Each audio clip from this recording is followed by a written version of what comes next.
Hi and welcome back to WIZ-KIDS chess lesson videos. This is Tactics Lesson 1. Again, I'm Coach Rowan and I want to show you some very useful tips in spotting good tactics, because tactics are basically the way games are won and lost. After you've played your position as well as you can and used the strategies we talked about, tactics are the way that you're going to win pieces, maybe just a pawn, or maybe checkmate the opponent's king. So we have to always be on the watch for tactics. Always be focused and seeing who could do what attacks, because if we miss one tactic, you can play a great game and miss a single tactic and lose that game.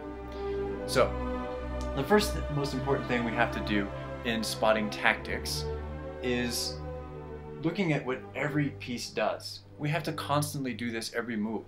We have to notice what each piece is doing in order to see if maybe they have the winning move. If we miss just one piece of our opponent's, that piece could play the winning move.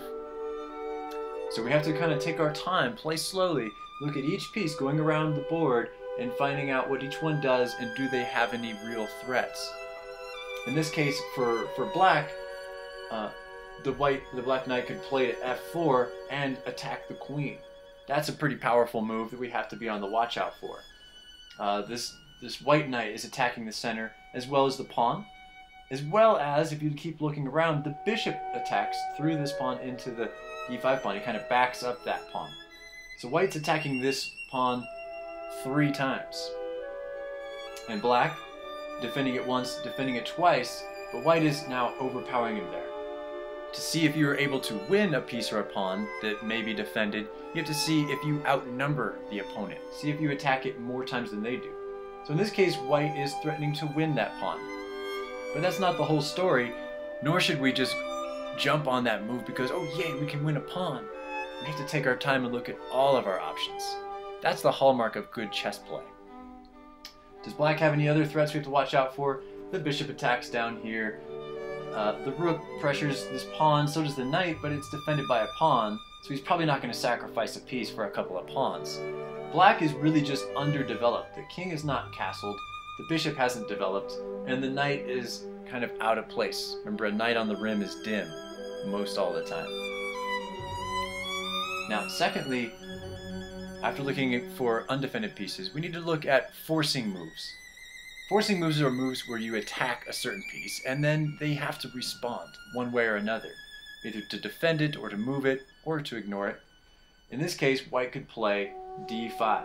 It's a pretty common center pawn advance and it attacks the knight, so black is pretty well forced to do something about it.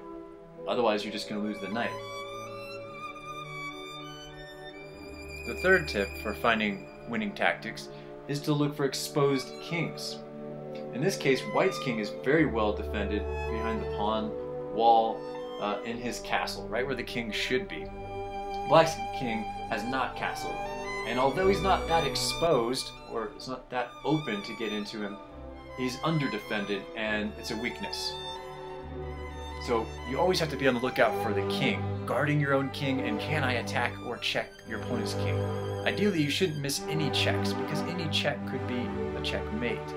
So we have to really watch those kings, as well as watching the undefended pieces and looking for forcing moves. Okay, so what's white's best move here? Well, what white has is an opportunity to do a double attack. And all tactics are based on some form of double attack. All the tactical themes that we're going to look at. In this case, it's a fork. We're going to go after the undefended knight on c6 as a target, and we're also attacking something else because we're creating here a battery.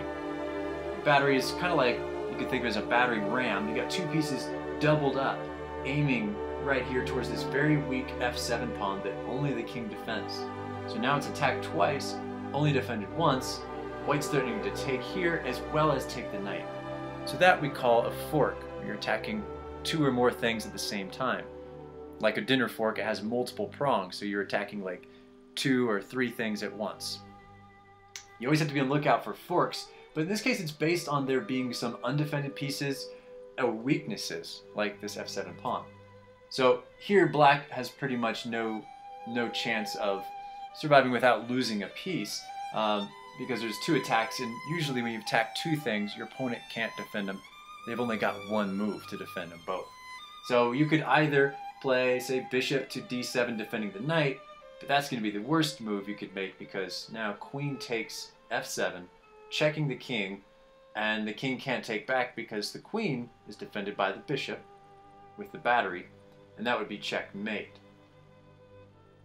A better move for black then would be to realize the danger on the king and play instead bishop to e6, and this would defend that attack. But it wouldn't defend the knight. White could just play queen takes c6 check.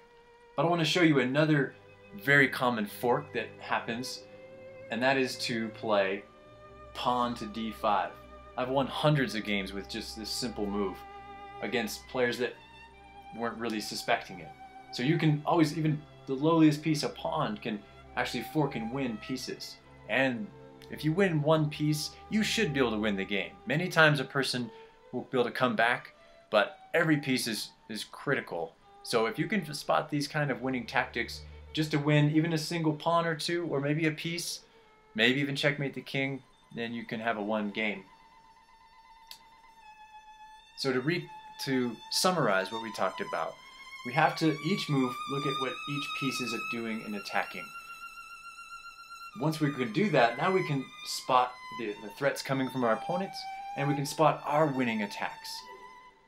We want to look at forcing moves like the d5 push, and as well as the queen move that came out threatening checkmate is a very forcing move. With forcing moves, you can, that's generally how games are won and lost. And lastly, we want to look for exposed kings, because that will give you a way to attack your opponent's king, or them a way to attack yours. So, in the next videos, we're going to show you more advanced tactics, the pins, skewers, and x-rays, as well as discovered attacks. Thanks for watching, and I hope you guys have an excellent time, and be on the lookout for those tactics.